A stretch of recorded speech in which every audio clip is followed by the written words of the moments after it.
சேவகன் இளமை கலைஞன் இவனே சேவகன், சேவகன் கடமை தலைவன் இவனே சேவகன். சேவகன் நேயர்களுக்கு வணக்கம்.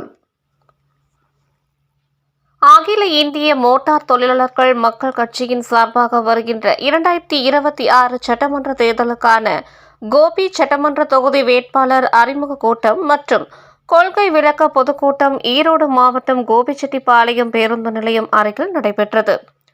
அக்கூட்டத்தில் கோபிச்செட்டிப்பாளையம் சிறுவலூரை சேர்ந்த ஆர் மணிகண்டன் கோபி சட்டமன்ற தொகுதி வேட்பாளராக அறிமுகம் செய்யப்பட்டார்.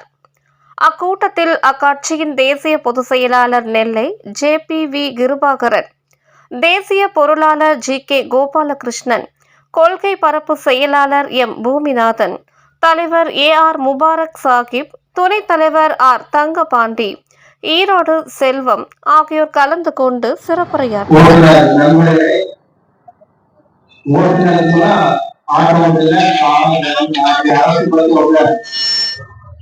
அரசு தேர்வு ஓட்டுநர் கலெக்டருக்கு ஓட்டுநர் காவல்துறை ஓட்டுநர் ஓட்டுநர் அனைத்து ஓட்டுநர்களை அன்போடு கேட்டுக்கொள்கிறோம். நீங்க ஒரு நிமிடம் தெரிவித்தாய்க்கு என்ன கேளுங்க. இதெல்லாம் கோபிச்செட்டிப்பாளையத்துல மணிகண்டன் அவர்களே வெற்றி வேட்பாளராக இந்த அறிமுகம் செய்ய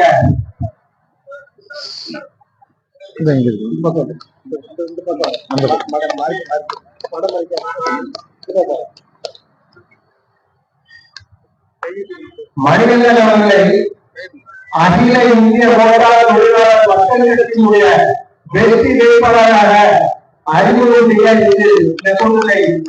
நடத்தி கொண்டிருக்கிறோம். எதற்காக வேட்பாளர் நிற்பார்களா? அனைத்து ஓட்டுநர்களுக்கும் தெரியும், வாகனங்கள் பயணத்தினுடைய அனைத்து பயணிகளுக்கும் தெரியும். என்னன்னா இதுவரை ஓட்டுநர்களுக்கு எத்தனையோ அரசு மாநிலங்களை ஆட்சி செய்யணும், மக்களுடைய ஓட்டுநர்களுடைய கோரிக்கை ஏற்கப்படல. எந்த அரசு தெரிவித்தாங்க. அதனால நம்மளுடைய வாழ்வாதாரம் மிகவும் பாதிக்கப்பட்டு கொண்டிருக்கிறது. அந்த பாதிக்கப்பட்ட வாழ்வாதாரத்தை மீட்டு எடுப்பதற்காக நம்ம அகில இந்திய மோட்டார் தொழிலாளர் மக்கள் கட்சி உருவாக்கி இருக்கிறோம். இந்த கட்சி இந்த 2026 சட்டமன்ற தேர்தலில் தமிழ்நாட்டில் உள்ள 234 தொகுதியிலும் வேட்பாளரை நிறுத்த உள்ளது. கிட்டத்தட்ட 180 வேட்பாளர்களை தேர்ந்தெடுத்துட்டோம். இதுக்கு முன்னால கோவையில் ஒரு 40 வேட்பாளர்களை அறிமுகம் செய்யும். அதற்கான சங்கங்களில் ஒரு வேட்பாளர் அறிமுகம் செய்யும். இன்று கோபிச்செட்டிப்பாளையத்துல வெற்றி வேட்பாளர் மணிகண்டன் அவர்களை அறிமுகம் செய்து கொண்டிருக்கிறோம். இது நன்று மிகவும் நாம் பின்னோக்கி போய் கொண்டிருக்கிறோம். நம் வாழ்வாதாரம் ஒவ்வொரு துறையும் நமது கோரிநாட்டுக்கு எத்தகைய பயன் தரும் என்று இத்தகைய 5 திட்டங்கள். முதல் கோட்பாடு, விவசாயிகள் சம்பந்தப்பட்ட நீர் பிரச்சனை. கோபி பகுதியில் கொடிவேரி அணையில் வெளியேறும் உபரி நீர் பவானி ஆற்றில் நேரடியாக கலக்காமல் 2 தடுப்பணைகள் அமைக்கப்பட்டு கோபியை சுற்றியுள்ள அனைத்து கிராமங்களுக்கும் விவசாய பயன்பாட்டிற்கும் மீனவர்கள் உயிர் வாழ்வாதாரமாகவும் கோபி அத்தகைய தடுப்பணை மூலம் வாழ்வாதாரமாக அமையும். இத்தகைய திட்டங்கள் மேலும் பயனடைய மக்களுக்கு மொரச்சூர் மீன் மார்க்கெட் அமையும் உறுதி.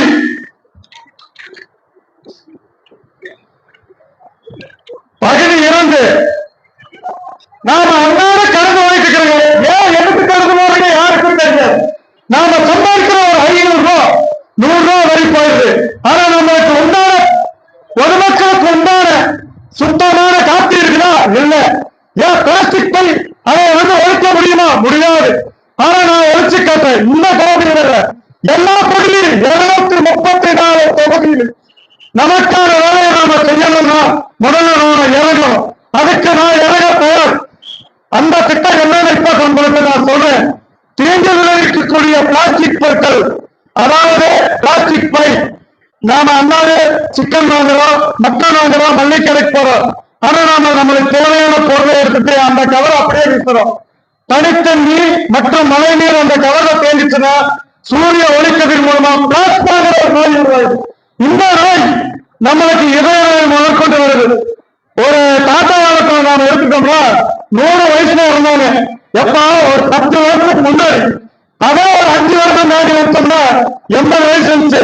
இப்ப 60 ஆச்சு. இப்ப 40 ஹார்ட் அட்டாக் ஏன் வருது? அது புரிய மாட்டேங்கிறதா இருக்கு. அதனாலதான் இப்ப திட்டம் வந்து மக்களுக்கு வரணும். விழிப்புணர்வுங்கிறது வந்து நம்ம நேரடியா மக்களுக்கு கொடுத்தா மட்டும்தான் அந்த விழிப்புணர்வு அமையும். ஏன் அமையுது அப்படிங்கிறீங்க? நீங்க இப்ப பிளாஸ்டிக் பை யூஸ் பண்றீங்க. அந்த பிளாஸ்டிக் பைய நான் மாற்றி காட்டுறேன். என்னால மாற்ற முடியும். ஒரு நாள் கால அவகாசத்துக்கு மருத்துவரும் அறிவியல் சார்ந்த நிபுணர்களும் அந்த கவரை வந்து கெட்டியான கவரை யூஸ் பண்ண வச்சு 1 மாசத்துக்கு இந்த கவர் செல்லுபடியாக அப்படின்னா நீங்க ஆட்டோமேட்டிக்கா கறிக்கடையிலயோ மல்லிகை கடையில எங்க போனாலும் அந்த கறிக்கடையில நீங்க கவரை கொடுத்துட்டு அவங்க வேற கவர் தருவாங்க, நீங்க வாங்கி யூஸ் பண்ணலாம். அப்ப நீங்க நம்ம குழந்தைகள் இருந்து எல்லாரும் வளர்றவங்க அந்த கவரை கீழே போடுவோமா? இன்னைக்கு கடந்து போன ரோட்ல பாத்தீங்கன்னா அங்கங்க கிடக்குது குப்பை. அதை பூரா சுத்தம் பண்றாங்களா? இல்ல. பயனடைகிற விஷயம் யாருமே பண்றது இல்ல. நம்மளுக்கு ஏன் பயனடையுதுன்னு நம்மளுக்கே தெரியல. நாம ஏன் வாழ்றதே தெரியல. ஒரு 500 ரூபாய் சம்பாதிச்சா போதும், நம்ம குடும்பத்தை பார்த்துனா போதும். 500 ரூபாய் பார்த்தீங்கன்னா நம்மளுடைய குழந்தை வளருதா அப்படிங்கறத யோசிக்க மாட்டேங்கிறீங்க. நம்ம குழந்தைக்கு உண்டான மருத்துவ செலவு நான் கம்மி பண்றேன். இந்த திட்டத்துல நான் கம்மி பண்றேன். கண்டிப்பா என்னால முடியுங்க. முடிவுதான் ஒழுங்கிருக்கிறேன். பல கஷ்டங்கள் தேடித்தான் இந்த போடுங்க. யார் செலுத்தாது நிற்க முடியும். நம்ம மக்களுக்கு உயிருக்குள்ள என்ற உயிரா போராட செய்யுவேன். கண்டிப்பா செய்யுவேன். என்னுடைய மோட்டார் தொழிலாளர்கள் சொந்தங்களே, வாகன ஓட்டுநர்களே, அனைத்து வியாபாரிகளே, பொதுமக்கள் அனைவருக்கும் மாலை வணக்கத்தை உண்டாக்கிக் கொண்டு அகில இந்திய மோட்டார் தொழிலாளர் மக்கள் கட்சியின் சார்பாக இங்கு நடக்கக்கூடிய இந்த அறிமுக கூட்டத்தில் திரு ஆர் மணிகண்டன் அவர்களை அறிமுகம் செய்துவிட்டு அந்த இளைஞருடைய பேச்சை இத்தனை நேரம் நாம் கேட்டோம். அவருடைய ஒவ்வொரு லட்சியங்களும் என்னவாக இருந்தது?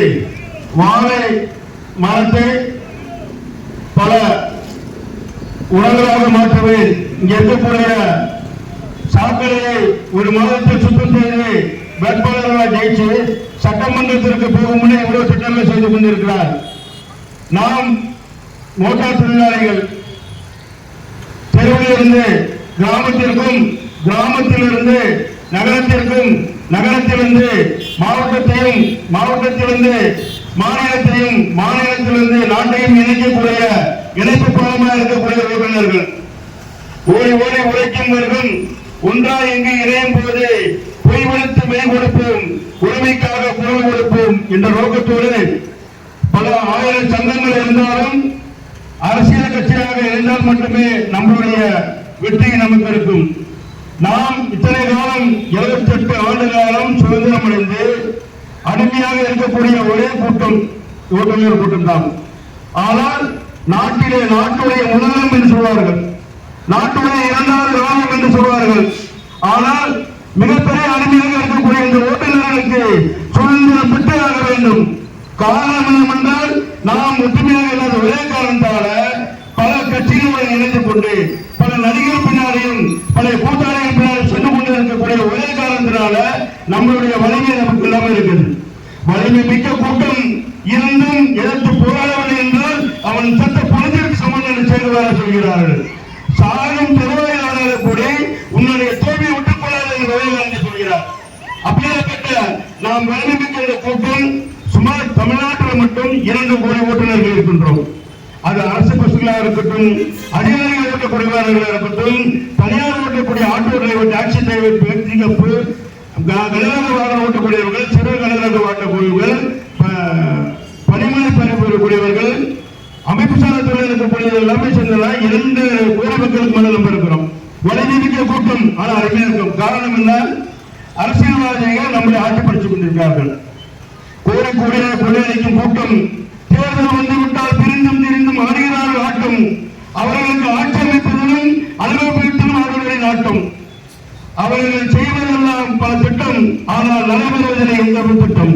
அதற்காகவே வந்துவிட்டது அகில இந்திய மோட்டார் தொழிலாளர் கட்சியின் கூட்டம்.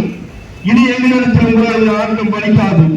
எதனால வந்துவிட்டோம் ஓட்டுநர்களுடைய கூட்டம். இனிமேல் வெல்வதே எங்களுடைய ஆட்டம். வென்ற பின்னால் உங்களுடைய ஓடப்போவது உங்களுடைய ஓட்டம். நிச்சயமாக நாம் வெற்றி பெறுவோம். ஒற்றுமையாக நமக்கு வேண்டியதெல்லாம் என்னன்னாக்கா, கண்டிப்பா மானம் ரோஷன் சூழ்நிலை இருக்கக்கூடிய அத்தனை ஓட்டுநர்களுமே ஓட்டுநர் தொழிலாளர்கள் நிற்கக்கூடிய வேட்பாளர்கள் ஓட்டு போடுவார்கள் நம்பிக்கையுடன் இருக்கின்றோம். போதும், இத்தனை காலம் பல அடிமையாக இருந்தது போதும். ஆனால் இனிமேலும் அடிமையாக இருக்க வேண்டாம் என்பதால் தயவுசெய்து நாம் குடும்பம் வாழ வேண்டும், நாம் வாழ வேண்டும், இந்த நாட்டை பாதுகாக்க வேண்டும். ஓட்டுநர்களை ஒற்றுமையாக நாட்டின் முன்னேற்றம். அடிக்கடி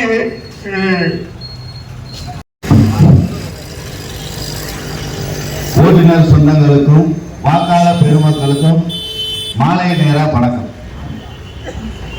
அதாவது என்ன சொல்றது, கலியுகம் பிறப்புக்கும் இறப்புக்கும் நடுவில் இருக்கிற காலம் அப்படின்னு பார்த்தா நம்மளை பொறுத்த வரைக்கும் ஒரு 60 வயசு அவ்வளவுதான். ஏன்னா இன்னைக்கு 50 வயசு பிக்சர் ஆயிடுச்சு. அதோட நம்ம எல்லாருமே கிளம்புற காலத்துக்கு வந்துட்டோம்.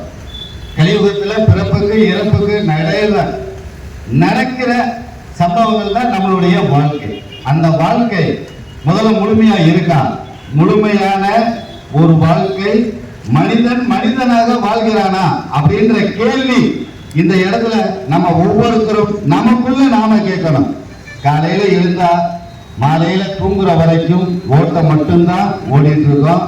இந்த நாட்டில் இருக்கிற 70% மக்கள், அதுல 20% மக்கள் ஓட்டுநர்கள், ஓட்டுநர்களுடைய குடும்பம். அந்த ஓட்டுநர்கள் குடும்பத்துல இருந்து இன்னைக்கு இங்க நாங்க நின்று இந்த கோபி பஸ்டாண்ட்ல இருக்கிற ஓட்டுநர்கள்ட்டையும் பொதுமக்கள்கிட்டையும் வணிக பெருமக்கள்கிட்டையும் பேசிட்டு இருக்கோம். வேற வழி இல்ல, நேரடியா ஒவ்வொருத்தரையா பேச முடியாதனால பொதுப்படையாவே பேசுறோம். ஓட்டுநர்கள் முதல்ல சங்கம்ன்ற ஒண்ணு ஆரம்பிக்கணும். சங்கம்ன்ற ஒண்ணு ஆரம்பிச்சதே ஓட்டுநர்களுக்கு ஏதாவது நல்லது செய்யணும் அப்படின்றதுக்காக. அந்த சங்கம் ஆரம்பிச்சு நல்லது செஞ்சோமா அப்படின்னு கேட்டா இப்ப வரைக்கும் இல்ல. முடிஞ்ச அளவுக்கு உதவி மட்டும்தான் செய்யறமே ஒழிய சங்கம்ன்றத ஆரம்பிச்சு ஓட்டுநர்களுக்கு நல்லதுன்றது செய்ய முடியல. அப்ப நல்லது செய்யறதுக்கு என்ன செய்யணும் அப்படின்றத யோசிக்கும் போதுதான் அரசியல் வேற வழி இல்லாமல் காலத்தின் கட்டாயம் எங்க ஓட்டுநர் இனம் ஆண்டாண்டு காலமாக கொத்தடிமைகளா கிடைக்கிற எங்க இனத்தை ஓட்டுநர் இனத்தை முன்னுக்கு கொண்டு வரணும் அப்படின்றதுக்காக ஒவ்வொரு ஓட்டுநரும் சேர்ந்து முடிவெடுத்து உருவாக்கப்பட்ட ஒரு கட்சி தான் நம்ம அகில இந்திய மோட்டார் தொழிலாளர்கள் மக்கள் கட்சி. இந்த கட்சி அரசியல் ஆசைக்காகவும் பதவி ஆசைக்காகவும் பணம் சம்பாதிக்கும் நோக்கத்துக்காகவும் உருவாக்கப்பட்டது அல்ல அப்படின்றத முதல்ல நாம தெரியப்படுத்திக்கிறோம். ஒருவேளை சாப்பாடு சாப்பிடுறோம் அப்படின்னா அந்த ஒருவேளை சாப்பாடை முழுசா நிம்மதியா ஒரு மனிதனும் அந்த மனிதனுடைய குடும்பமும் சாப்பிடணும். இப்ப வரைக்கும் அந்த சாப்பாடை முழுமையா யாரும் சாப்பிடல. ஓட்டுநர் இனத்தினுடைய குடும்பங்கள் கொரோனா காலகட்டத்தில் சொன்னாங்க ஒரு விஷயம், என்ன? மருத்துவர், காவலர், துப்புரவு பணியாளர் இவங்கதான் அப்படின்னு சொல்லி அரசாங்கம் அறிவிப்பு கொடுத்தாங்க. ஒரே ஒரு விஷயம் சிந்திச்சு பாருங்க, மருத்துவருக்கு ஒரு மெடிசன் வரணும் அப்படின்னா அது ஒரு வாகனத்துல தான் வரணும். அந்த வாகனத்தை ஓட்டிட்டு வர்றது ஒரு ஓட்டுநர் தான். காவலர்கள் அவங்க சாப்பிட்டு திடமா இருந்தா மட்டும்தான் எந்த பிரச்சனை வந்தாலும் அதை சமாளிக்க முடியும். அப்ப அவங்களுக்கான உணவு கிடைக்கணும் அப்படின்னா அந்த பொருளை கொண்டு வந்ததும் ஒரு ஓட்டுநர் தான். துப்புரவு பணியாளர்கள் அவங்களுக்கான உணவுக்கான பொருளும் கொண்டு வந்தது ஓட்டுநர் தான். இந்த 3 துறையிலையுமே ஓட்டுநர்கள் உள்ள இருக்காங்க. இது போக ஆம்புலன்ஸ் டிரைவர் அவர் வராம எந்த பேசண்ட்டும் எங்கேயும் வந்திருக்க முடியாது. அதே இதுல பொதுமக்கள் சாப்பிடாம இருக்க முடியாது. ஒவ்வொருத்தருக்கும் அன்னைக்கு கொரோனா காலத்துல நாங்க உயிரை பத்தி கவலைப்படாம ஒவ்வொரு பொருளையும் கொண்டு வந்து கொடுத்ததுனாலதான் வீட்டுக்குள்ள மாச கணக்கா உட்கார்ந்து இருந்த ஒவ்வொரு பொதுமக்களும் டீயும் குடிக்க முடிஞ்சிச்சு, சாப்பாடு சாப்பிட முடிஞ்சிச்சு. அப்ப இந்த ஓட்டுநர்களுடைய பணி என்னன்றத கூட யாருமே புரிஞ்சுக்கல, அரசாங்கமே புரிஞ்சுக்கலன்றப்ப பொதுமக்கள் எப்படி புரிஞ்சுக்குவாங்க? இதுதான் விஷயம். இந்த இடத்துலயே தெரிஞ்சுக்கங்க, ஓட்டுநர்களாகிய நாங்க எங்க இனம் எவ்வளவு கொத்தடிமைகளை எண்ணிக்கையில கிடைக்குன்னு ஓனர்கள் கிட்ட இருந்து மனுஷனா கூட மதிக்கல. அப்புறம் எப்படி டிரைவரா மதிப்பாங்க? பொதுமக்களும் மதிக்கல, அரசாங்கமும் மதிக்கல. அரசியல்வாதிகள் எங்களை பத்தி இவரு சொன்னா கண்டிப்பா எங்களுக்காக ஒரு ஓட்டுநர் நலவரையத்தையாவது கொண்டு வந்திருப்பாங்க. இப்படி ஒட்டுமொத்த பேரும் சேர்ந்து ஒதுக்கி வைத்த ஒரு இனம் தான் ஓட்டுநர் இனம். ஆனா எங்களோட பணி ஒவ்வொரு நபருக்கும் தேவை. இன்னைக்கு ஓட்டுநர் இல்லை அப்படின்னா இந்த நாட்டினுடைய பொருளாதாரம் ஒட்டுமொத்தமா ஜீரோவுக்கு வந்துடும். அது அரசியல்வாதிகளுக்கு தெரியும், அரசு அதிகாரிகளுக்கு தெரியும், பிசினஸ் மேன்களுக்கு தெரியும். அதனாலதான் ஓட்டுநர்களை ஒண்ணு சேர விடாம ரொம்ப பாதுகாப்பா பிரிச்சு வச்சிட்டு இருக்காங்க. இதெல்லாம் ஏன் இந்த இடத்துல சொல்றோம் அப்படின்னா, முதல்ல நாம இருக்கிற இடத்தினுடைய நிலைமை என்னன்னு ஒவ்வொரு ஓட்டுநர்களுக்கும் தெரியணும். நாங்க படுற கஷ்டம் என்ன, எங்களுடைய நிலைமை என்னன்னு பொதுமக்களாகிய உங்களுக்கும் தெரியணும். அதை தெரியப்படுறதுக்கு தான் இன்னைக்கு ஓட்டுநர் கத்திட்டு இருக்கோம். சிந்திச்சு பாருங்க, ஓட்டுநர் இல்லாம ஒரு நாள் இந்த உலகத்துல என்ன மாற்றம் வந்துடும் யோசிச்சு பாருங்க. எதுவுமே நடக்காது. பொதுமக்களுக்கும் சரி, அரசாங்கத்துக்கும் சரி, பொருளாதார சீர்கேடு முதல் கொண்டு வரும். ஒரே நாள்ல வருவாய் இழப்பு தான் நடக்கும். நாட்டினுடைய பொருளாதாரமே மாறிடும். அப்பேற்பட்ட ஓட்டுநர் இனத்துக்கு எதுவும் கிடைக்கலன்றதுனால ஓட்டுநர்கள் ஒண்ணு சேர்ந்து கட்சி ஆரம்பிச்சிருக்கோம். அரசியல் ஆசை கிடையாது, பதவி ஆசை கிடையாது, பணத்தாசை கிடையாது. இது இல்லாம உருவாக்குற ஒரே கட்சி ஓட்டுநர் இனத்துக்கும் பொதுமக்களுக்கும் சேர்ந்து இந்த கட்சி உருவாயிருக்கு. அப்ப இந்த இடத்துல நீங்களா யோசிக்கணும், ஓட்டுநர்களுக்கு இந்த இடத்தை நாம கொடுக்கலாமா வேண்டாமா அப்படின்றத. நாங்கெல்லாம் பிறந்ததில் இருந்தே அடிபட்டு ஒவ்வொரு நிமிஷமும் மரணத்தை சந்திச்சு வாழ்ந்துட்டு இருக்கிற நாங்க பணத்துக்கு விலை போக மாட்டோம், பயங்காட்டுனா போக மாட்டோம். அப்ப உங்களுக்காக நிற்போம். இப்ப வரைக்கும் முழுமையா ஒரு மனிதனா வாழாத வாழ்க்கைய இந்த ஓட்டுநர்கள் சேர்ந்து உருவாக்கி கொண்டு வர கட்சியின் மூலமா இந்த எம்எல்ஏ என்ற பதவியில உட்கார்ந்தால், சட்டமன்றத்திற்கு போனால் பொதுமக்கள் நிம்மதியா இருக்கிறதுக்காக அத்தனை வழிகளையும் கொண்டு வருவோம். நாங்க அதுக்காக படிக்கல, படிச்சவங்க இருக்காங்க, அவங்கள வச்சு மாற்றங்களை கொண்டு வருவோம். அரசியல் பவர் கையில இருக்கிறவங்க அதை செய்யணும்னு நினைக்கல, செய்யணும்னு நினைக்கிற ஏழை ஒரு நேர சாப்பாட்டுக்கு சேலையை பிடிச்சு ஓட்டுற ஓட்டுநர்களுக்கு என்ன இருக்கு, அதுக்கான வழி இல்ல, அதுக்கான வாய்ப்பை ஏற்படுத்தி கொடுங்கன்னு உங்ககிட்ட கேட்கிறோம். ஓட்டுநர்களாகிய நாங்க ஒரே ஒரு சின்ன விஷயம் சொல்றேன், ஒரு உதாரணம் தான். இப்ப இந்தியா முழுவதும் டோல்கேட் இருக்கு. அதாவது வண்டிக்கு அது ரோட் டாக்ஸ் வாங்குறாங்க, நான் அதை பேச வரல விட்டுருங்க. இப்ப வரைக்கும் ஒவ்வொரு டோல்கேட்டும் ஒவ்வொரு கார்பரேட் கையில இருக்கு. நல்லா யோசிச்சு பாருங்க, ஒரு இடத்துல ஒரு ரோடு போடணும் அப்படின்னா கவர்மெண்ட் தான் அந்த டெண்டர் கொடுக்குது. அந்த டெண்டர் கொடுக்கும்போது இந்த அமௌண்ட்ல இந்த ரோட்டை நாங்க போட்டு தர்றோம் அப்படின்னு சொல்லிடுறாங்க, ரோட்டை போட்டு கொடுத்துறாங்க. அந்த பணத்தை கவர்மெண்ட் கிட்ட வாங்கிடுறாங்க, வேலை முடிஞ்சிருச்சு. அதுக்கப்புறம் அந்த ரோடு டோல்கேட் டெண்டருக்கு வருது. டோல்கேட் டெண்டருக்கு வரும்போது ஒரு அமௌண்ட்டை போட்டு எடுத்துட்டு அதுல ஒண்ணுக்கு 100 மடங்கா சம்பாதிக்கிறாங்க. ஒரு உதாரணம், இப்ப வரைக்கும் நான் இந்தியா முழுவதும் சுத்தினதுல இருக்கிற டோல்கேட்டினுடைய நிலைமைகளை பார்த்து சொல்றேன். எனக்கு தெரிஞ்சு சராசரி இந்தியாவில் இருக்கிற ஒட்டுமொத்த டோல்கேட் ஒரு நாளைக்கு அதனுடைய வருமானம் குறைந்தபட்சமா ஒரு 10,000 கோடி இருக்கும். அதுக்கு மேலதான் இருக்கும். நான் உதாரணமா சொல்றேன், 10,000 கோடி ரூபாய் வருவாய் வரக்கூடிய டோல்கேட் யாரு கையில இருக்கு? கார்பரேட் கையில இருக்கு. அதுல ஒரு 25% அவங்க செலவு பண்ணிட்டாலும் 75% இருக்கிறவங்களுக்கு தனிப்பட்ட முறையில கொடுத்துட்டாலும் 50% லாபம் எடுக்கிறாங்க ஒவ்வொரு கார்பரேட்டும் சேர்ந்து. அப்படின்னா 5,000 கோடி ஒரு நாளைக்கு அவங்களுக்கு லாபம் கிடைக்குது.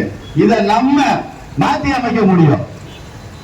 இதே டோல்கேட்டை நம்ம ராணுவம் அவங்களுடைய கட்டுப்பாட்டில் கொடுத்து அதுல இருந்து வர்ற பணத்தை நம்ம ராணுவத்துக்கும் நம்ம அரசு ஊழியர்களுக்கும் காவல்துறை இப்படி அரசாங்கம் சம்பந்தப்பட்ட துறையில இருக்கிறவங்களுக்கு இந்த 10,000 கோடி ரூபாயை பிரிச்சு கொடுத்தா நம்ம என்னென்ன உருவாக்கலாம் யோசிச்சு பாருங்க.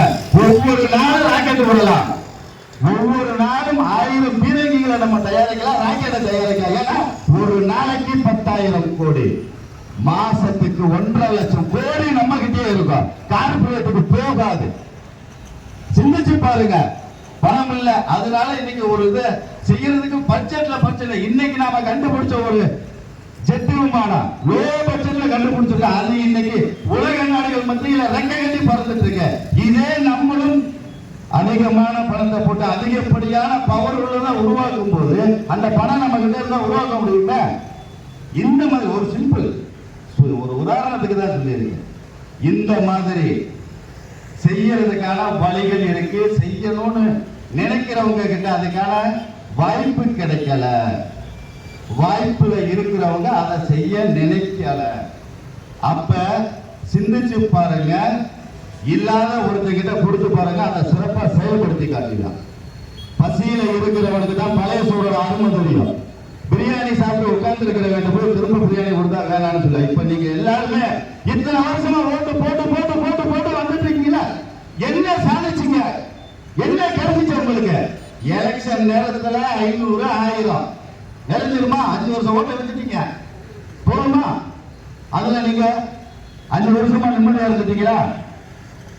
அகில இந்திய மோட்டார் தொழிலாளர் மக்கள் கட்சியின் சார்பில் நமது கோவிச்செட்டிப்பாளையம் தொகுதியில் வேட்பாளராக 2026 தற்போது இந்த அகில இந்திய மோட்டார் மக்கள் கட்சியானது எதற்காக தொடங்கப்பட்டது அப்படின்னா எல்லாரும் வந்து சொல்லியிருக்காங்க, இதுக்கு முன்னாடி பேசியிருக்காங்க, நான் அப்புறம் வந்திருக்காங்க தகவல் தெரியல. அதாவது நம்ம ஓட்டுநர்களுக்கு உண்டான நலத்திட்டங்கள் உதவிகள் அத்தனையும் வந்து இதுவரைக்கும் நாம் பார்த்தீங்க அப்படின்னா பல சங்கங்களாக பிரிஞ்சு எல்லா அத்தனை உதவிகளும் கிடைக்கக்கூடிய முறையில் குரல் கொடுத்தோம், எதுவும் நமக்கு கிடைக்கல.